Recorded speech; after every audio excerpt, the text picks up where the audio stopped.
Grogu and the empty clones, the Razor Crest touched down on the shadowy research moon Naraxis, where Mando had tracked a mysterious signal.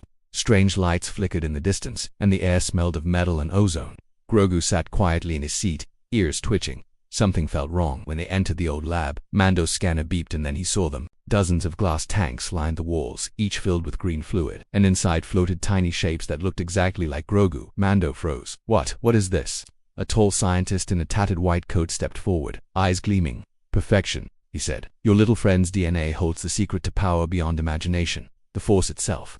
If only I could unlock it. Grogu peered up at the tanks, confused.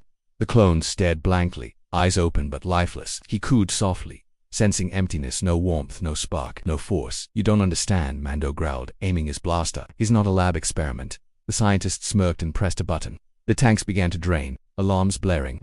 If I can't create the Force, I'll take it directly from the source. A mechanical arm reached for Grogu, but before it could grab him, Grogu's eyes narrowed. The room trembled. The arm froze mid-air. Sparking, Mando fired at the control panel, and glass shattered as steam filled the room. The scientist stumbled back. Impossible, he's just a child. Grogu lifted one tiny hand. The clones' tanks began to glow, the empty shells shimmering faintly as the Force rippled through the air. Then, gently, they dissolved, the energy flowing back into the room, restoring calm.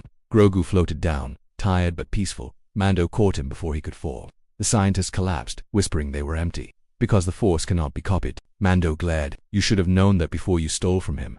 As they left the burning lab, Grogu looked back one last time. Small, calm, and full of life. The only real version of himself. Mando set the ship for hyperspace. No more science planets for a while, he muttered. Grogu yawned, curling up in his seat, the Force humming quietly around him, a reminder that some things can never be cloned.